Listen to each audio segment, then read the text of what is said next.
In this video, I'm going to show you how to upgrade your Dyson handheld vacuum to run off of almost any power tool battery.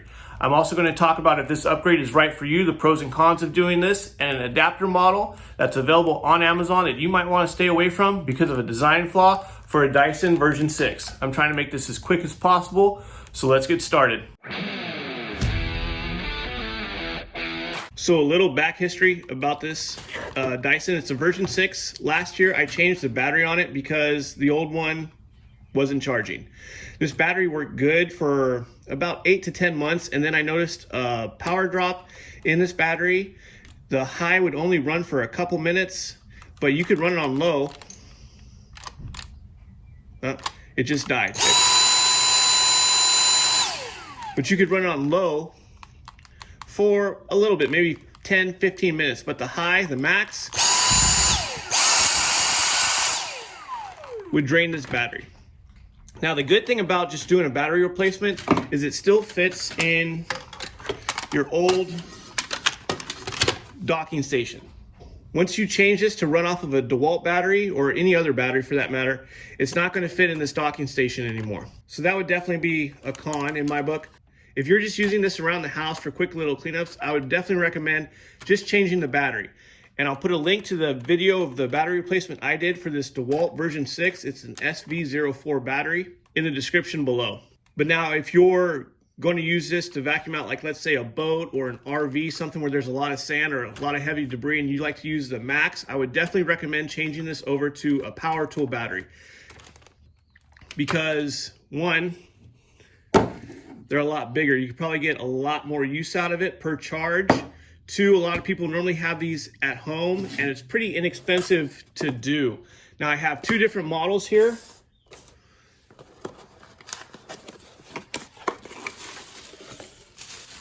This is the one I'm going to change it to. I got this off of Amazon. I'll put the link below. This is for Dyson version 6. And it's got 2 screws that we have to remove. It's a pretty simple change, and this supposedly runs off of both DeWalt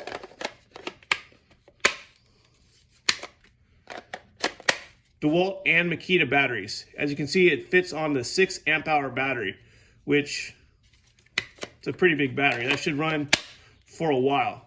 Now the one I recommend that may or may not work for you, especially for a version 6, is this model by Battery, BTRUI, I believe. And here's why.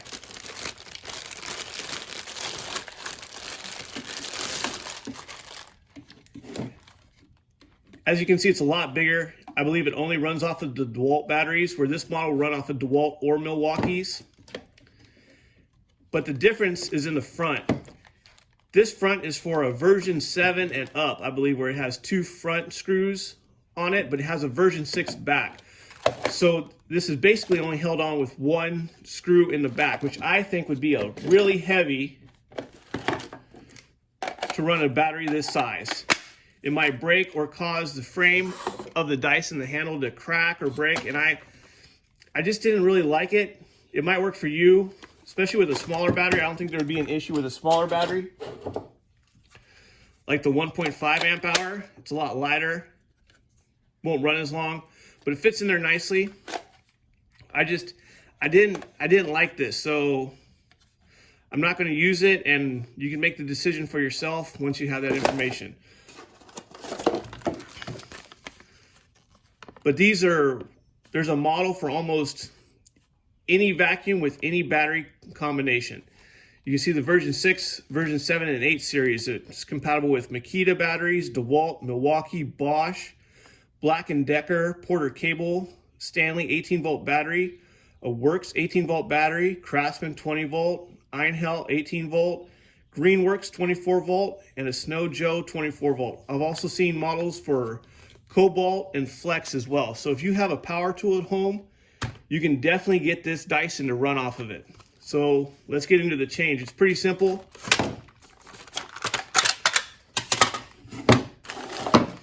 All we're going to do is take 2 screws out.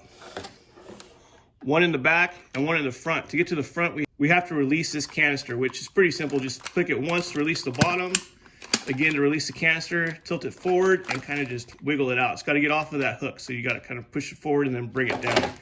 And then you can see that there's that screw right there. All you need is a small Phillips, so let's switch this over. To do this, I just have a 0 size Phillips screwdriver.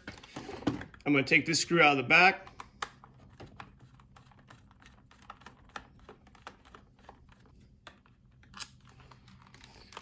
And then this one out of the front.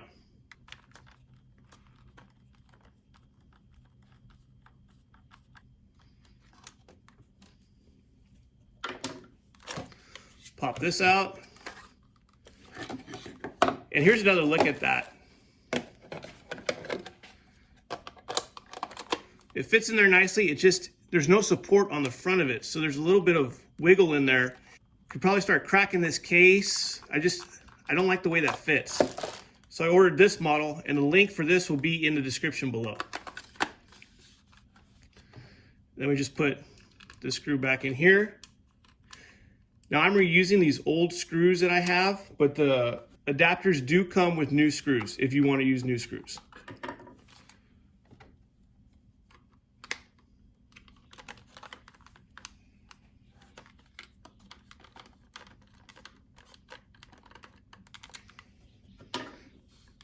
Put the canister back on.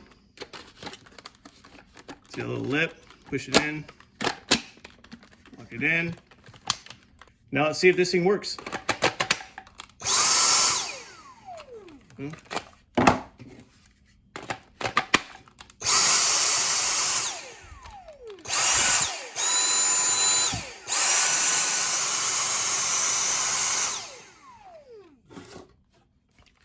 Now again, one of the cons of doing this conversion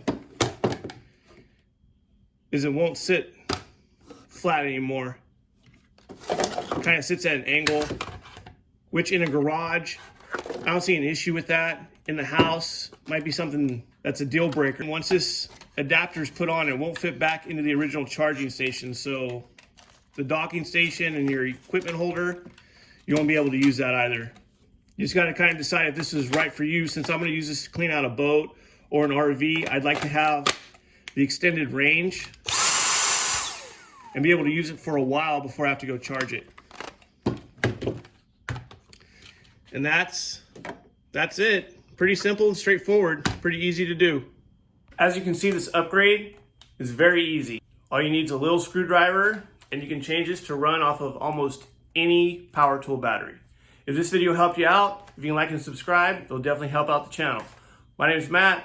I'm just a dude, and if I can't fix it, I'll fix it so no one else can. Thank you for watching.